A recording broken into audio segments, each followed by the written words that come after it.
Thank God you came. How many more days could I wait? Make plans with you, and I won't let them fall away. I think I like. Okay, this is Madison County Courthouse. Gotta shout out to Pinky. Pinky, hey Pinky. Hey Pinky, shout out to you. Coming to you live from Madison County Courthouse, Pinky. Hey, I enjoyed your commentary last night. You know, this is the famous home. Madison County Courthouse is the famous home of Love and Marriage Huntsville. This is so pretty, you guys. All right, you guys. See y'all later. Signing out, Pinky. Madison County Courthouse. It's the BT Live. Okay, this is Madison County Courthouse. Gotta shout out to Pinky. Pinky, hey Pinky. Hey Pinky, shout out to you. Coming to you live from Madison County Courthouse. You guys call yourself. Now, who we got down there at Madison County Courthouse, you guys? Of course, you know we got the Scotts. We got Marcel, we got Tisha, we got Maurice, we got Stormy, we got Destiny, and we got Martel. Did I miss anybody, y'all, on that show? And of course, you know, we got the Love and Marriage Huntsville Senior Citizen kids, Lance and the other young man, little Chris Jr., they're always down there at the courthouse. Here we go again, you guys, but stay tuned. This is called workplace. I was talking about workplace bullying that has been allowed to go on. Yeah, crazy. That's what I'm saying. And shoot, thank God he ain't hit nobody. So what's going on with you since everything has come out and there's been a verdict? Like, stop getting convicted. No, you know what? I don't want to hear it. You know, people say that I wasn't though. You know that, right? I wasn't convicted. That's like, we're going to see that this indeed is fake news. This is not fake news because if it was fake news, you would not be in court today. Wrong information. So a lot of reports that came out that I was found guilty of like harassing communications, but I wasn't found guilty. It looked like I was guilty, but I'm not. They didn't even hear the case. The judge didn't even hear the case, and you know the higher courts are going to hear it. I know it's going to be thrown out because it is some fake news. Is anybody checking on you? No. House today. Anyway, she said one thing that Destiny said, anybody check on you? Well, I'm checking on you today, right? I'm checking on you at the Madison County Courthouse. This is what Okay, y'all, December the 2nd, 2025, Madison County Courthouse, Judge Pate, Room 6, Martel versus Mel. Now, this was that communication harassment. I knew, see, you could go into that the criminal court, they will allow you in. I was excited, y'all. I kissed there, and guess what? This man, he like a cat with 9 eyes. They had rescheduled the courts. Well, listen, y'all, that room had like 100 people in courtroom 6, and wow, you know, that jury duties, what they said they were having, and they had to reschedule. But I don't know why Martel lawyer did not communicate that with him. You guys, BT, as you can see, I'm live at the Madison County Courthouse, you guys. The famous Madison County Courthouse. Let me try to get across the street. It's a beautiful day. Y'all know, y'all saw, this is the area where Martel was harassing Melody when she got out of court. But anyway, you guys, I'm live at Huntsville, Alabama. Now, this area right here is the downtown area, I guess. This where we have a lot of court activity going on down here, as y'all can see. This is the famous Madison County Courthouse, you guys. I mean, there you go. The famous Madison County Courthouse. Let's see if y'all can get it. Y'all see that? Madison County Courthouse. It looked backwards. But anyway, you guys, Melody and Martel is still having it out. And so I'm here live. I'm visiting from Georgia. You guys know I live in both cities between Georgia and Huntsville, but I am in Georgia. That's where I'm at, you guys. So let's head it up these steps. I'm getting ready to go on the inside of the courthouse, and I'll talk to y'all later. Y'all to know that on this elevator, Mr. Alexander, black man had been in the elevator, y'all. Mr. Alexander. Let's see what's up here. A lot of courtrooms. Good morning. You know what time the clerk office open? Oh, it's open right here. Okay. All right, you guys, I gotta hang up. So I just got through the checkpoints, you guys, and I'm headed in the elevator. So I don't know who was the judge over the Melody Nim probate. Don't know the judge, you guys. I've been keeping up with it. Good morning. Yes, so the elevator. Don't y'all forget everywhere I go, I need for y'all to know that on this elevator, Mr. Alexander, black man had been in the elevator, y'all. Mr. Alexander. Let's see what's up here. A lot of courtrooms. Good morning. You know what time the clerk office open? Oh, it's open right here. Okay. All right, you guys, I gotta hang up. So, Martel brought his side chick to the courthouse, you guys. But don't forget at the elevator, right? Don't forget that this chick right here tried to create drama and chaos inside the courthouse for Melody. Anyway, she was, she said that's her. So teacher said Mel was crazy for showing him grace the moment she didn't ask for full custody from the jump. And she keeps giving him too much grace. Well, teacher, do you know that's common?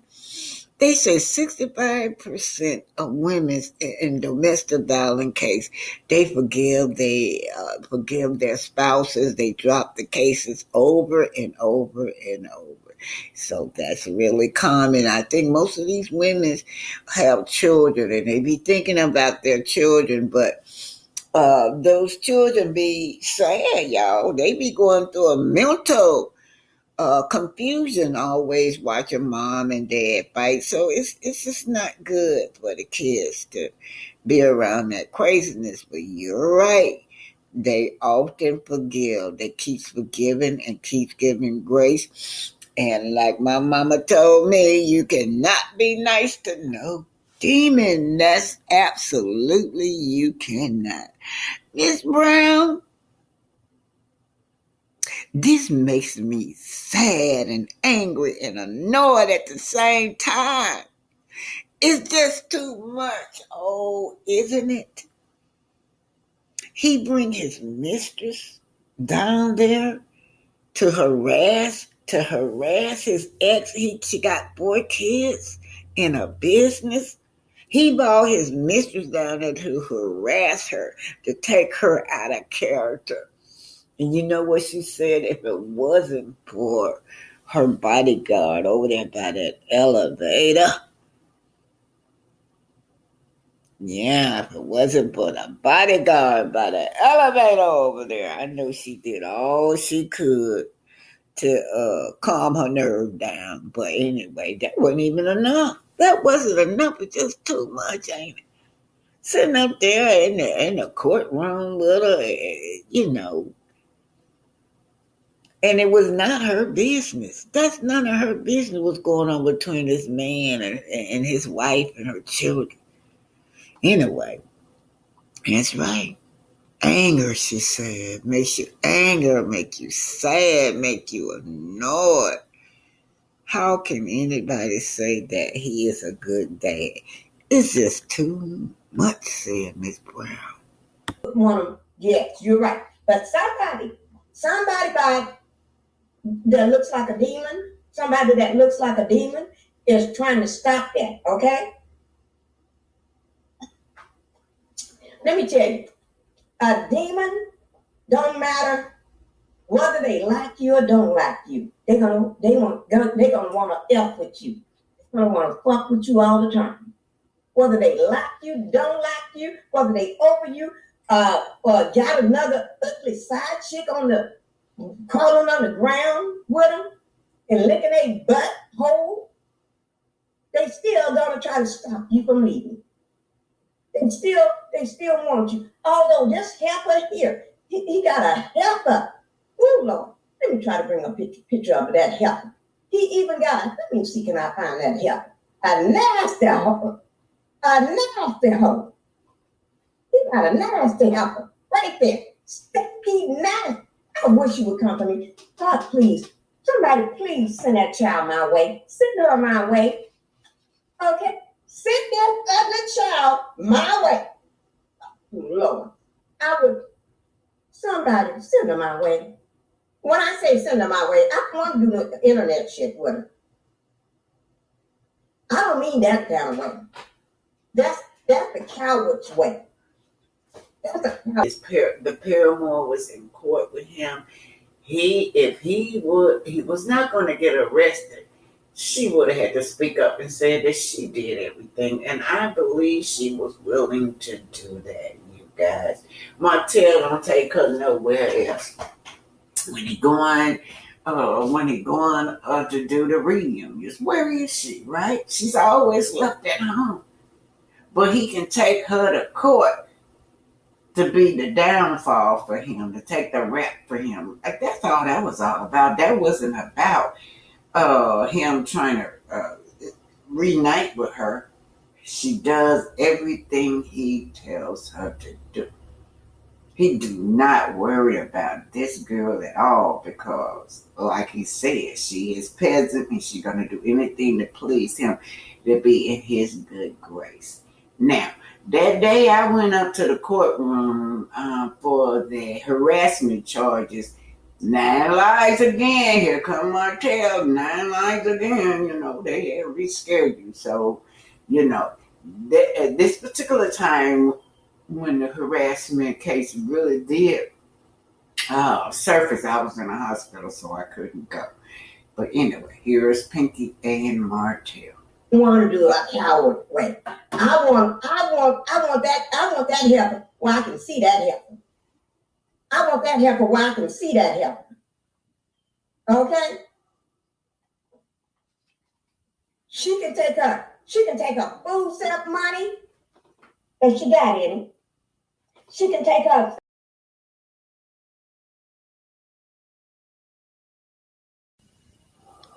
Wow, Martel has lost his mind. Yeah, he sure do, didn't he?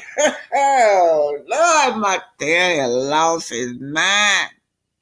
He has lost the prize. That's why his mind is crazy, man. He has lost all his money-making mail. Yeah. Y'all, she must have dressed him too, because after she left, he started looking like a bum. But anyway, that's right. He lost his prize, you guys. And then Veronica said Martel is sick, y'all. He just so sick. And so is his bird, y'all.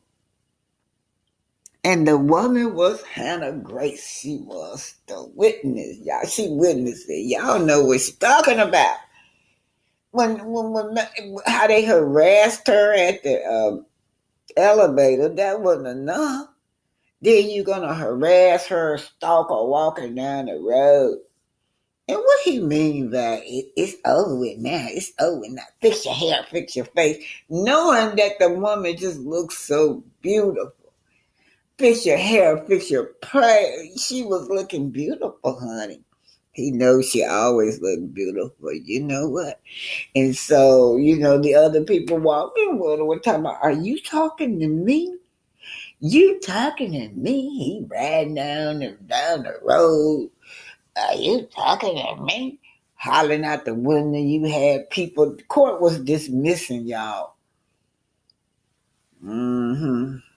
Yeah, are you talking to me? Now that right there should have been they should have did something about that, but the court is just not friendly when it comes to black women. Right there in Huntsville, y'all can see that. When I went in there, it's just true. It's like 100 people in there. So that's Martel at the end. Y'all see Martel? Yeah, I see him. Just like down the Martel, Hopes, how are you? You don't want to say anything about the court case? Okay, you too, Martel. As y'all can see, Martel Hope is showing up. It's going into the courtroom, you guys. Okay, you guys, I just sent a little short video into Pinky, and as you can see, let me send out something right over there. So all the DA's office and all of that is just in front of the courthouse, you guys. And so all they have to do, the judge and all these lawyers, all they have to do is just walk over across the street. Now I'm on my way into the courthouse, you guys. It's cold out here. Let me show y'all something. Martel did show up, you guys. He had his lawyer with him. He seemed like he was enjoying the attention, and he was dressed in all black, you guys, all black. And what can I say? I know I gotta be neutral. The judge has to be neutral too. This time, 30-some years ago, that I was at this exact courthouse, you guys. This is Madison County Courthouse, you guys. I am gonna go in. That's it.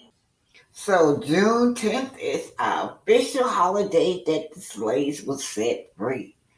Always honor and remember your ancestors, all the struggle, the bloodshed they had to endure.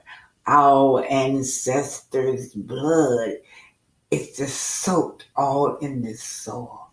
Remember, we built this country, and never forget your ancestors.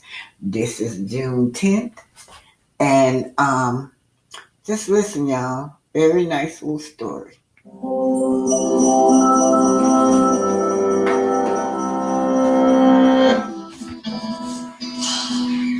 One day, while hiding in the kitchen, Charlotte Brooks overheard a life-changing secret.